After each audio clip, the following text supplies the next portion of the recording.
Good afternoon, YouTube. Today is March 29th. We are back on the 300 for this weekend, and we are going to give you a Variator update.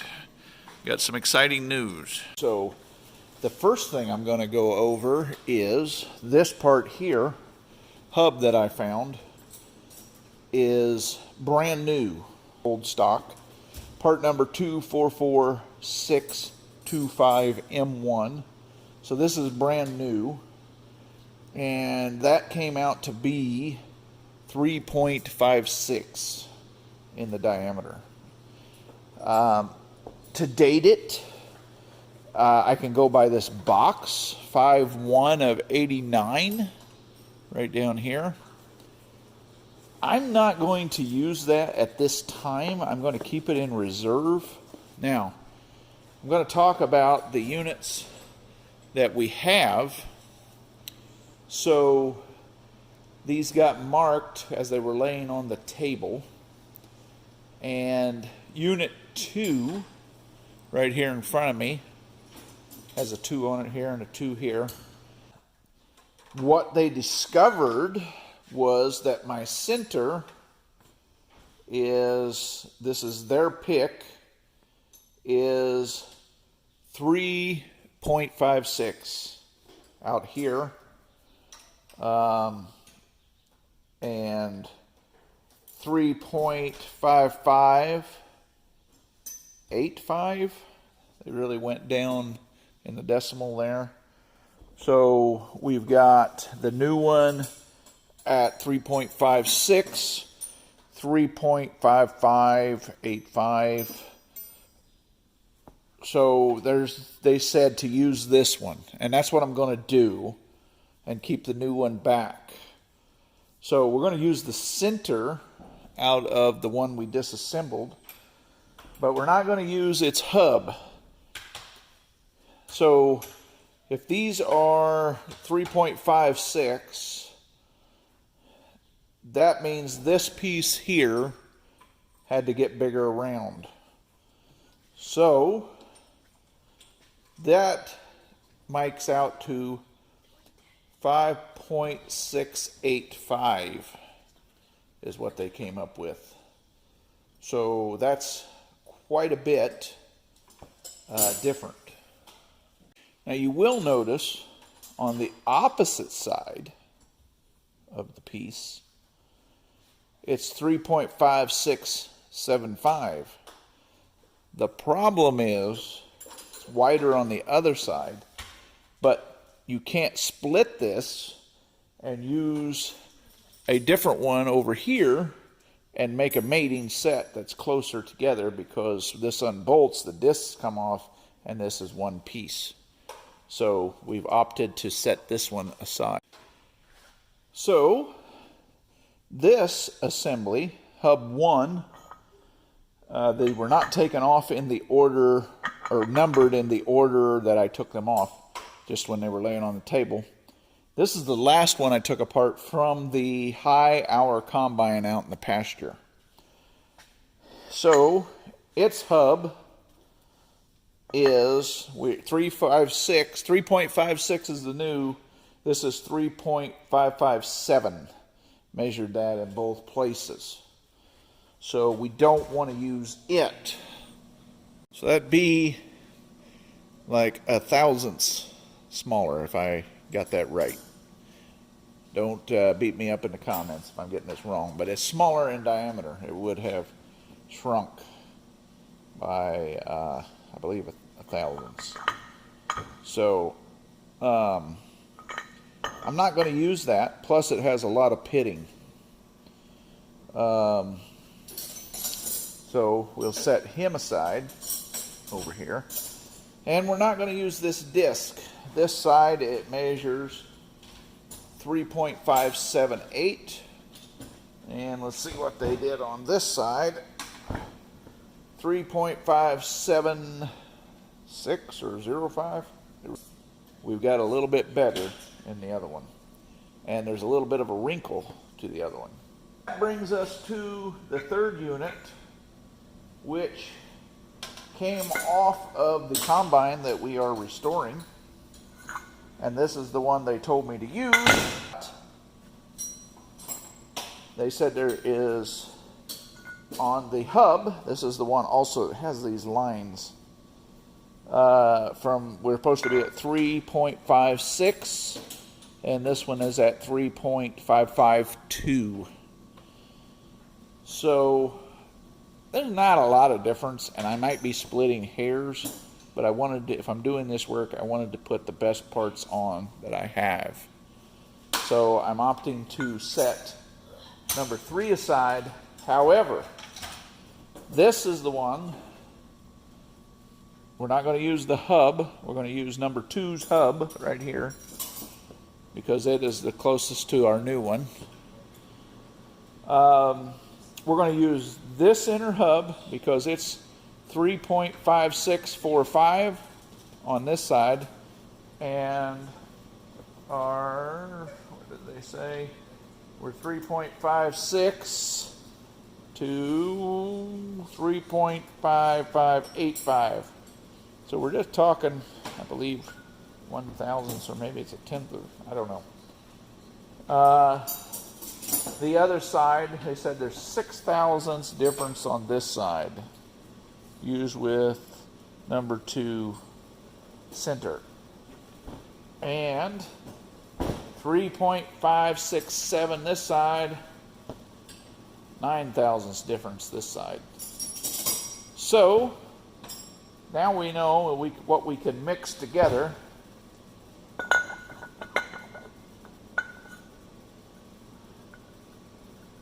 You can still feel a little bit of movement there, but with our new hub, you can still feel a little bit there. There's nothing that says what the tolerance is. 356 on the hub, right there. 3.567, 3.56, 3.567. So I'm going to opt to hold the new one back because we can't get them anymore. And I'm going to opt to mix these parts together. And I can mix them because they're not balanced. This is balanced. The other hubs are balanced, but we marked where we're going to take those off. So we can now clean these up and put us together a Variator. So that is the update on the Variator. I now have to clean these parts and get them ready for assembly and get back to you. I hope that made sense, and this is the path I've chosen to move forward and putting all the other stuff in reserve. And we are going to keep marching forward on this. This will be a big step behind us, and we'll go from there. I want to notate, as I was packing these, that is a NTN 6205C3. I don't know if you can see that or not, but that's what that is. So if you can find that at your local dealer, or not dealer, but that's the crossover number. All right, I have that one on. I did the standard thing you've seen me do in past episodes. I took the old bearing and put that on and tapped that around. And now we're going to need, it doesn't matter what side you put this in, we're going to need to get it in the hub. And then we'll turn it over and we'll fill it half full of grease.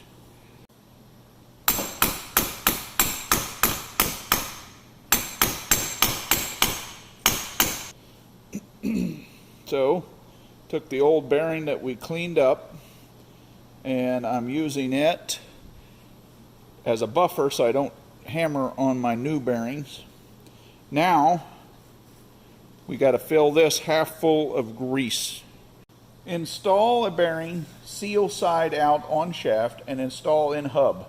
Fill cavity and bearings half full of multi-purpose lithium base grease, such as your MF grease 1105 if you want to.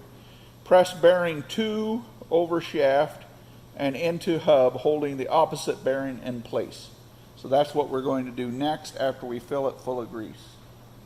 I've taken one of my bolts and it worked as a good plunger and filled the cavity half full of grease. And I also made sure that our grease track, where it greases on the outside of the thing, comes out there nice and clean. So I'm going to use my gloves now, put the rest of the grease down in there, off of everything, and then we should be ready to put the last bearing in, and we should be good.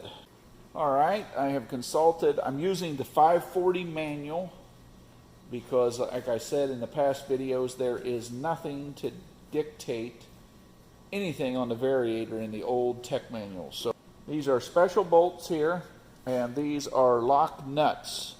They have a little dot on them, and it says to use the 3/8 special small flat washer, and they go in here, and then this is the back side. You notate it by there's marks, but they never drilled them or machined them for the grease zerk. The grease zerk's going to be on the outside so you can get to it. So we're going to put in our special bolts with washers on the back side, just like it talks about.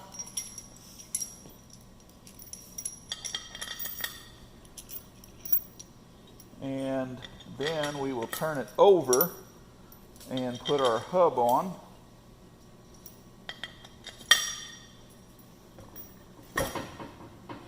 Now, we can put our hub on, but we have to make sure, if you notice, there's 6 holes here.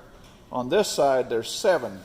So you don't want to put, this is the back side closest to the combine wall, you don't want your grease track that's going to come out here and grease the Variator as it slides across on the back side, or you will never get grease into it.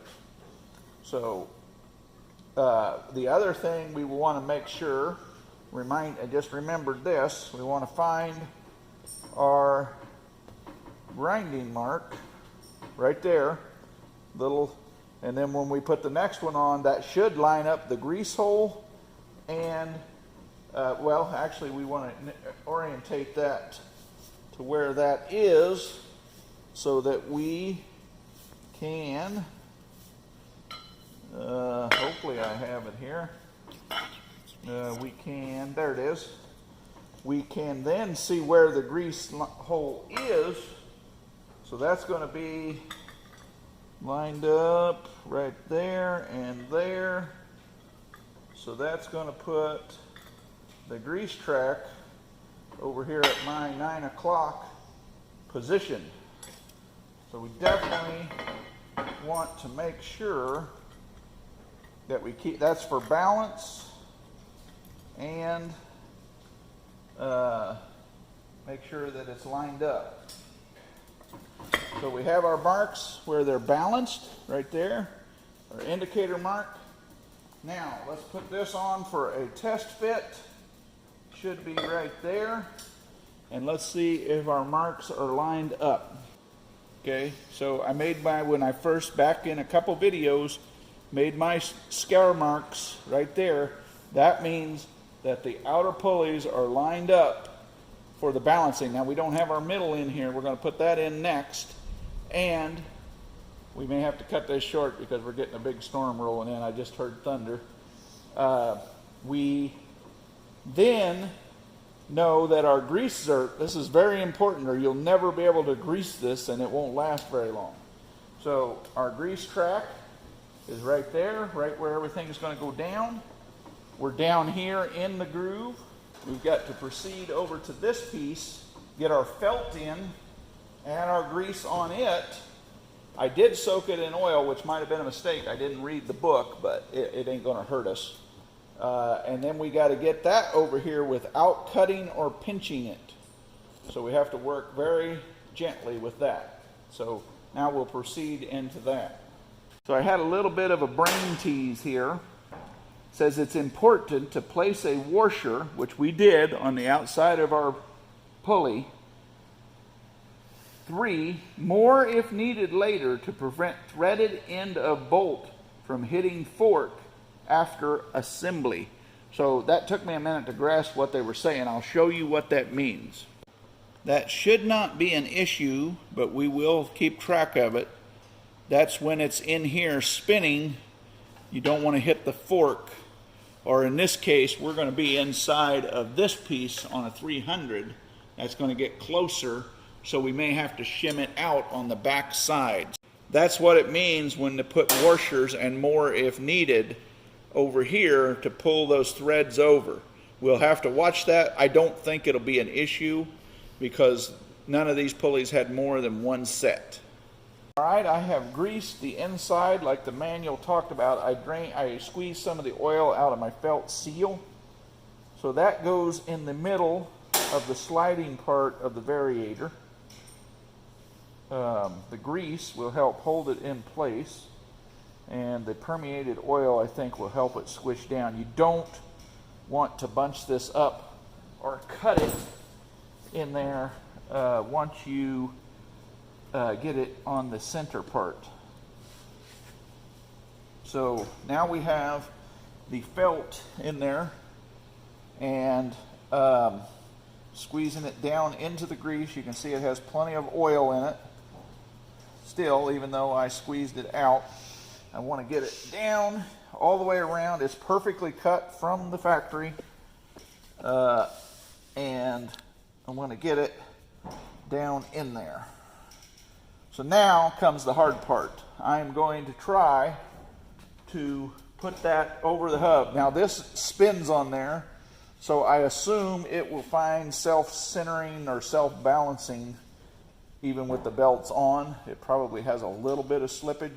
I don't know, but there's no way for me to orientate this with my marks. So now we will try to put it on. Okay, I am putting it on, trying to be very, very careful. It's already wanting to bunch up. Oh, see, it just came out, so we have to be very careful. We may have to put it on from the side.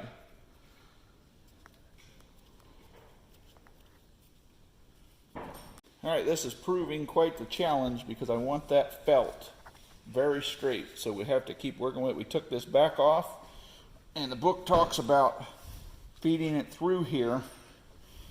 And like I said, it doesn't matter what direction, but it's got to be gently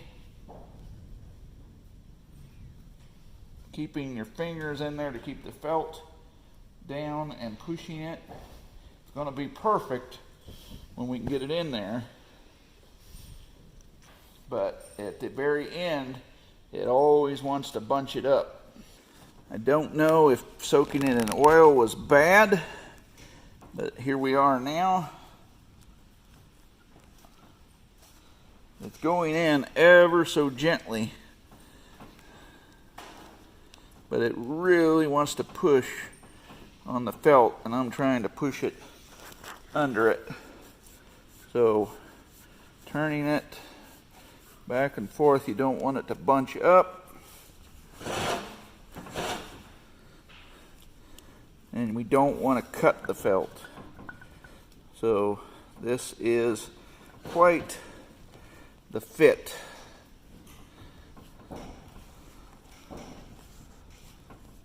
It's slowly coming, but when it gets to the end here is when it really wants to bunch up. So you got to knead it just like bread dough, maybe, underneath the center part.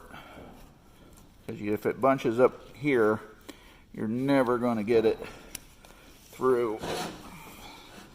It's going to be a perfect fit if we can get it.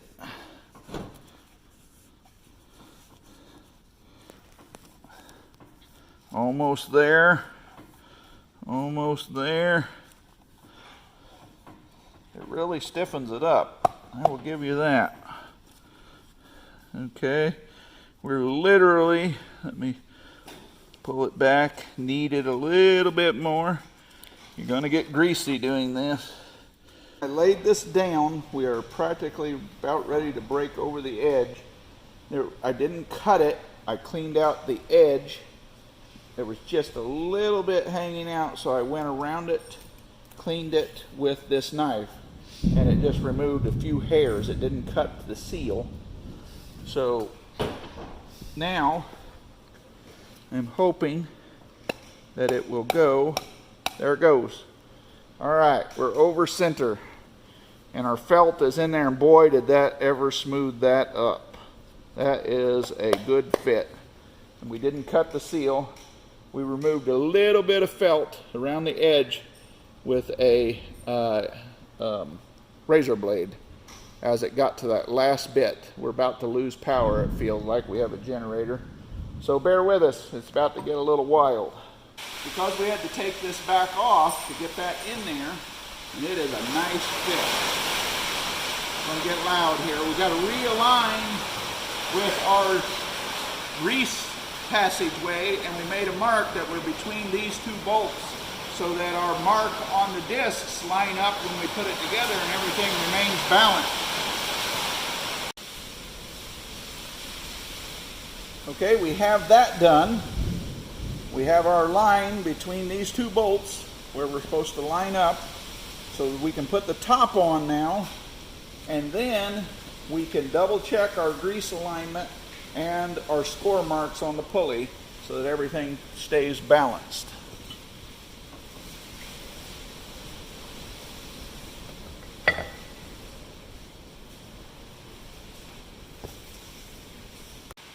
All right, you can see here my score marks with the grinding wheel line up, and our grease passage lines up.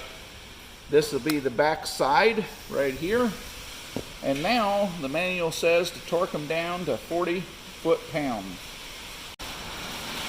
All right, we're in the eye of it right now. We're the blue dot. It's about to pass us. It's getting a little wild, but I don't think we can make it to the house.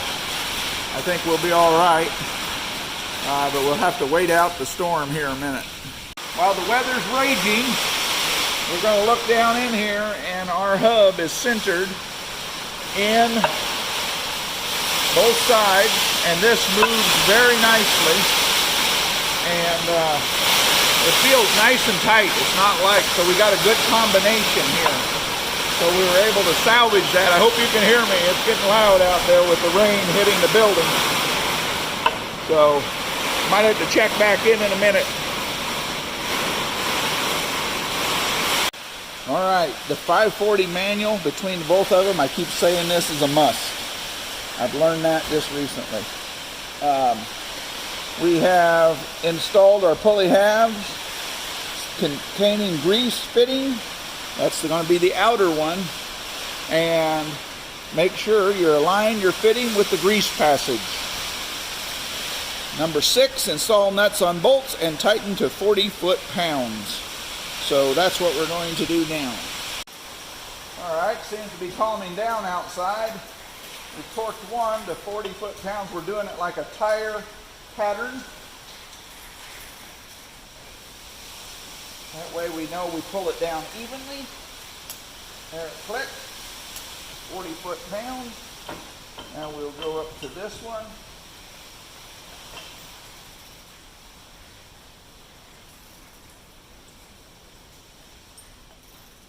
Doubt you guys can hear it. There it goes.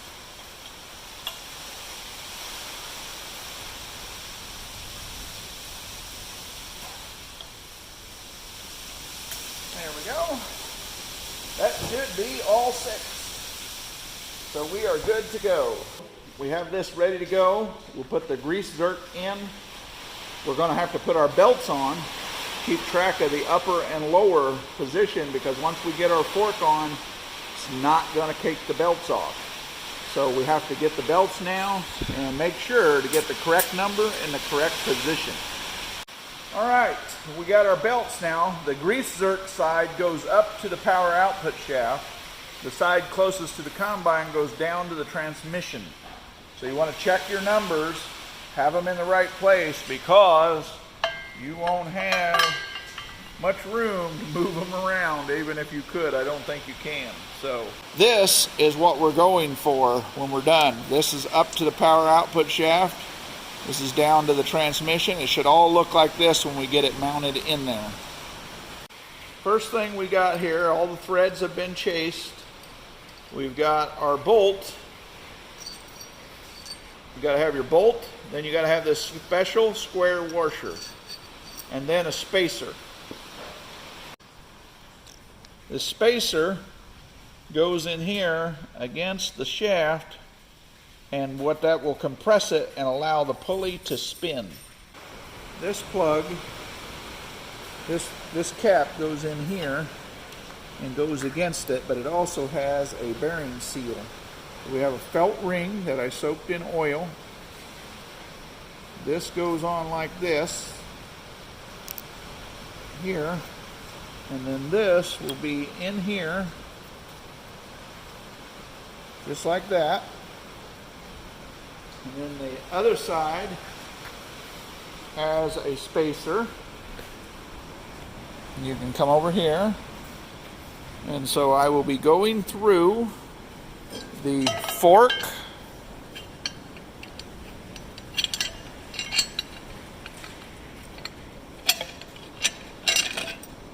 got to have your square washer on, and then the carriage bolt goes into the fork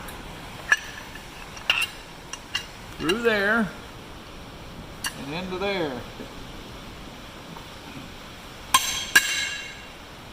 Alright, now we got to make sure we have our nut down in here, because this is what jams it down in here.